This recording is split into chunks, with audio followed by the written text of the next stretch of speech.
Samantala, patuloy na pinalalakas ng Department of Trade and Industry o DTI ang proteksyon ng mga consumer sa online commerce platforms sa gitna ng paglaki ng digital economy. Hartin Molina para sa detalye. Mas ligtas, mas maayos at mas mapagkakatiwalaan ang online shopping at digital transactions. Ito ang layunin ng Consumer Awareness Kapihan na inorganisa ng Filipino Consumers for Reform o PhilCor kasama ang Department of Trade and Industry E-Commerce Bureau sa Makati City.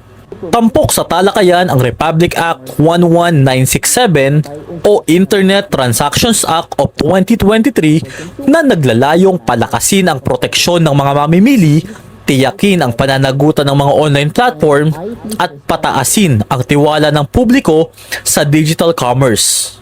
Ayon sa DTI, patuloy ang mabilis na paglago ng digital economy sa bansa kaya mahalagang masabayan ito ng mas matibay na consumer protection measures. Very vast siya eh. Iba yung bilis ng change at progress ng ating digital economy. So, we really have to talk about consumer protection. Batay sa datos na ibinahagi ng DTI, umabot sa halos 2.74 trillion pesos ang halaga ng digital economy sa bansa habang nasa 880 billion pesos naman ang ambag ng e-commerce sector. Medyo malaking part po ng digital economy yung ating GDP, around 10%. Yung 2.74 trillion nga po eh. Tapos yung e-commerce sector is around 800, yung part of it is e-commerce sector is around 880 billion, which is 32% of that. Sa ilalim ng Internet Transactions Act, binigyan ng kapangyarihan ang DTI E-Commerce Bureau na magsagawa ng monitoring, mag-issue ng compliance at takedown orders laban sa mga lumalabag na online sellers at tugunan ang mga reklamong may kaugnayan sa online transactions. Ipinakilala rin ng ahensya ang E-Commerce Philippine Trustmark, isang government-backed digital badge na nagsisilbing palatandaan na sumusunod ang isang online business sa mga umiiral na batas at pamantayan. Kasabay nito, hinihikayat ng DTI ang publiko na maging mapanuri at alamin ang kanilang mga karapatan bilang online consumers.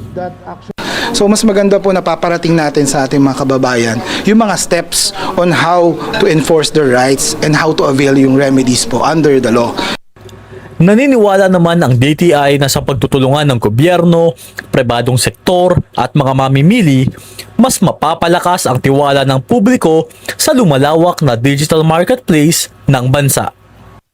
Make use and avail of ating e-commerce po. Andito po ang DTI, kasama po ang mga partners natin sa private sector na nagtutulong-tulong po to make sure na maging trustworthy po ang ating e-commerce environment. Sa patuloy na paglago ng online commerce, target ng DTI na matiyak na ligtas, patas at responsable ang bawat digital transactions para sa kapakinabangan ng parehong negosyo at mamimili. Hartin Molina para sa Mata ng Agila, matatag, matapang, matapat.